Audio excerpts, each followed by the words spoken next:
Hello, all the dear and lovelies. We are going to talk a little bit more about relative and relative dating, not so much absolute dating. We'll get to that one. Relative dating is telling us older than or younger than. Absolute dating uses radiometric dating and is able to give us an absolute or accurate, down to the year kind of thing, age.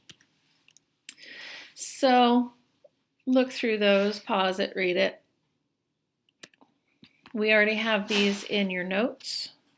Make sure that you pause and read them. So this is the kind of thing that we're going to be working with. This is a very stereotypical, quick little diagram. But we have the law of original horizontality, meaning that they're laid down horizontally first. And we've got the law of superposition, saying one is the oldest, and then two. And we have the law of inclusion here telling us that these little bits of rock 2 are older than the rock 3 that they're in. And then this is older, but the youngest here, principle of cross-cutting relationships, the youngest one is the one that's cutting through all of them. So this would be an igneous rock. This is an igneous intrusion or an igneous dike that is cutting its way up through.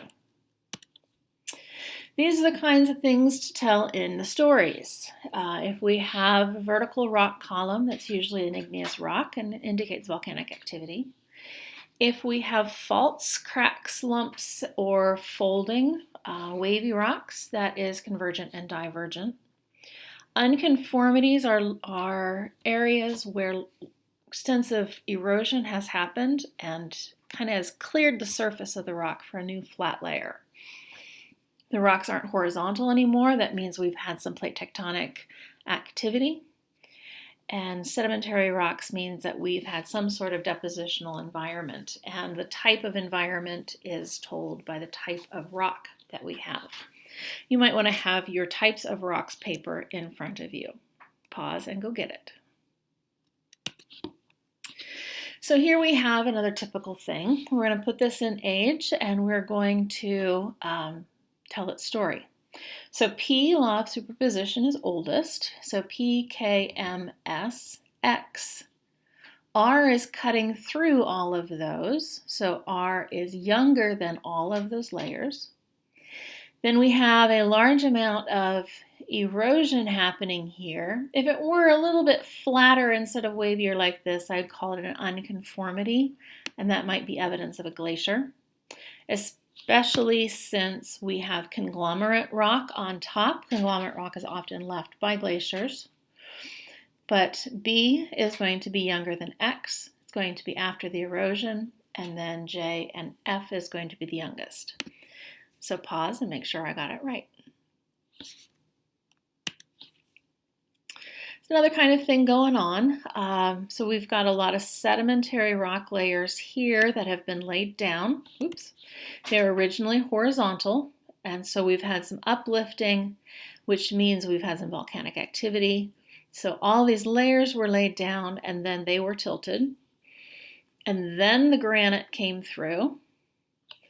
And then we had this unconformity right here. Let's call it a glacier. If this is sandstone, it could be water erosion. And the sandstone here, shale, that's mudstone, shale. This looks like it would be back to an undersea kind of area.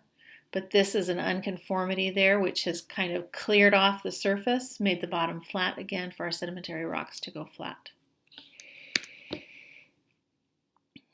Telling the story here, we've had an earthquake, we've had uplifting, we have had